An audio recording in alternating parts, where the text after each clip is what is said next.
In this brief demo, I'm just going to show you some of the basics on how to set up your menu with the sub-menu system and how it relates to the loader. Let me just go up to the code here. I have a very simple finished version here, if you will. I'll just highlight on my main timeline on my root. I've got simply two layers, the actions layer and the menu.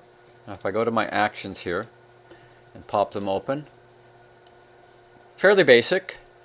I've got a stop command. Just to remind you, this will be generated automatically, so don't put that in. But the stop command, I declared a variable here, as you can see. And on top of that, I've actually put the variable of the loader on the screen using my add child command. And then just to make sure that the content remains behind the menu, I added an add child for the menu itself.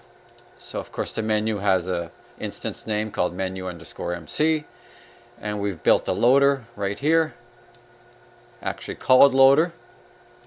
So we have basically an empty frame to import external movie files into, and our menu system will always remain on top. And that's all the code we actually have on our main timeline. Let me go into the menu and show you how we relate to the loader from the menu. And I would think that you could guess this, but I'll just explicitly show you. Let's go into the menu.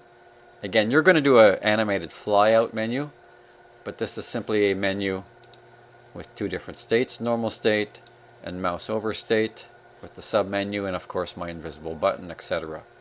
So let's just go to the action script on the first frame, which is basically a stop command and code referring to the mouse over, sending us to frame 2. Now let's go to the frame 2 code. And again we have references to the button clicks, and I just did the one button and it creates the function. And here's the important part. Yes, you're going to address the loader and load the external movie, but you need to put movie clip brackets root dot in front of it, because once again the loader is on the main timeline, it's not inside of the menu here.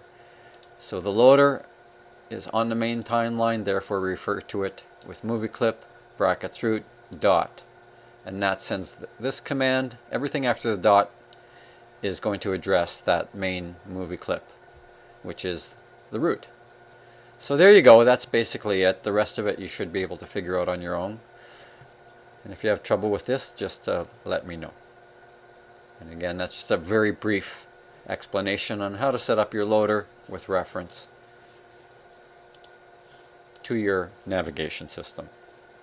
Alright, so if I test this, I mouse over and I've got a very simple animated movie hooked up to button 1. And there it is, and it's a movie, external movie called test.swf, as you can see here. And I haven't created any unload features, but you should include those on the opposite buttons. Once again, a brief demo on the basic setup with the loader with respect to the menu system.